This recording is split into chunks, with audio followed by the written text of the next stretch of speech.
Which one? Oh. Yes, sir. So I've been able to go to a bunch of town halls because, I'm Hannah's dad. I've never asked a question to you. But so I've heard a lot of candidates say different things. And I've been to 2 Chris Christie events. He said that you say different things in Iowa that you say in New Hampshire. So for Mr. Christie, for the cameras, I would like you to say exactly what your stance is on abortion. Happy to. So first of all, let's start from the beginning, and then I'll get to Chris's part. Abortion has been something that has divided our country for way too long. I think abortion is personal for every woman and man in America, and it needs to be treated that way.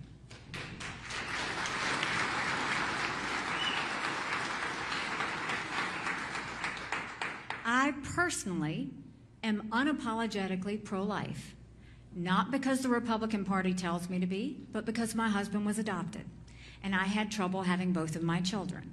Having said that, I don't judge anyone for being pro-choice any more than I want you to judge me for being pro-life. But let's talk about how we got here. Prior to 1973, you had 46 state laws on abortion. And in 1973, unelected justices threw out those 46 state laws and said abortion anytime, anywhere, for any reason. I think a wrong was made right when the unelected justices said that was not our place to do, this should be in the hands of the people. So that's what's happened, and that's the right place for it. Some states have gone more pro-life. I welcome that. Some states have gone more on the choice side. I wish that wasn't the case, but the people decided. So it's always a good thing when the people are deciding. But when it comes to a federal law, which is what's being debated at the presidential, they haven't told you the truth. In order to have a federal law, you have to have a majority of the House, 60 Senate votes, and a signature of a president. We haven't had 60 Republican senators in over 100 years. We might have 45 pro-life senators. So no Republican president can ban abortions any more than a Democrat president can get rid of those state laws. So what do? Is there a place for a federal law? I think there is. But the only way is if we have consensus. So can't we agree on just banning late-term abortions? Can't we agree on encouraging adoptions and good quality adoptions? Can't we agree that doctors and nurses who don't believe in abortion shouldn't have to perform them? Can't we agree that contraception should be accessible? And can't we agree that no state law should say to a woman who's had an abortion that she's going to jail or getting the death penalty? Let's just start there.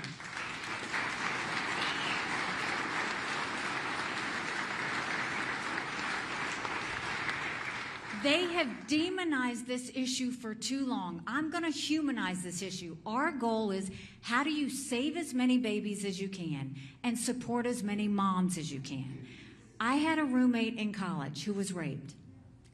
I wouldn't wish on anyone to go through what she went through wondering if she was pregnant. Everybody has a story. Let's be respectful of their story. So when it comes to my friend Chris, and he is a friend of mine, when it comes to that, he's saying I said one thing in Iowa and one thing in New Hampshire. Well, it's because I was asked 2 different questions. The question asked in Iowa was, if you were governor of South Carolina and they sent you a 6-week bill, would you sign it? And I said, yes. If the people decided on 6 weeks, I would have signed it. But if we're talking about a federal law, I'm not going to put you through that unless we have 60 votes and we find consensus. It's 2 totally different things.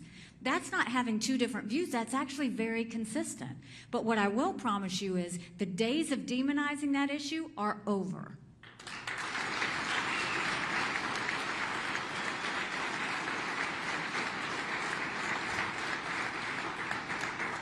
Or you guys have to raise your hands too, because I don't know where you are. Oh, there you are.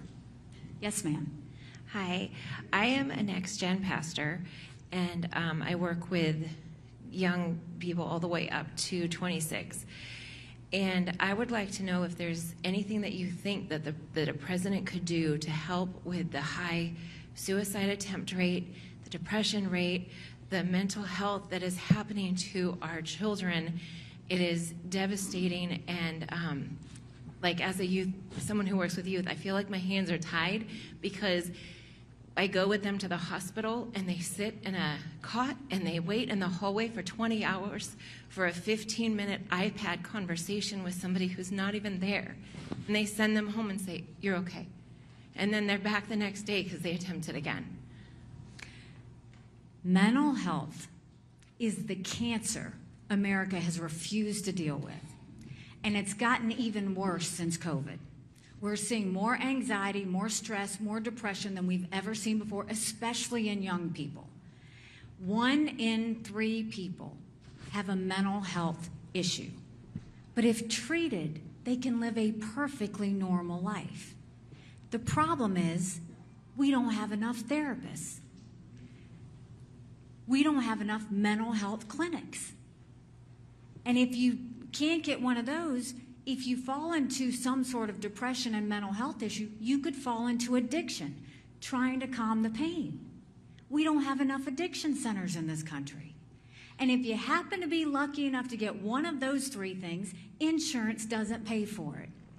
We have got to start dealing with mental health as the cancer that it is. And that means quickly making sure that we do everything we can to get more therapists, making sure we build up more mental health centers, make sure that we do more telehealth so that people can get their attention in real time, and make sure that we really focus on addictions. We're losing millions of people because they're just not being treated, and we can't stand for that anymore. So we'll work hard to do that, and it has to be a priority.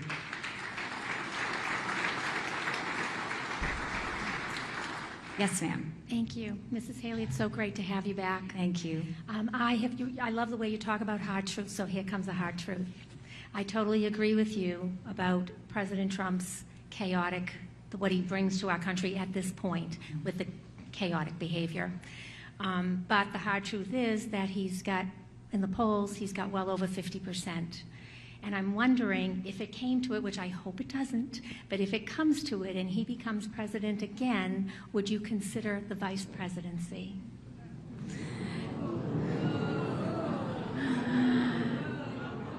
It's not that big of a deal of a question, I'm just saying. Because what you have to know is I don't play for second. I've never played for second.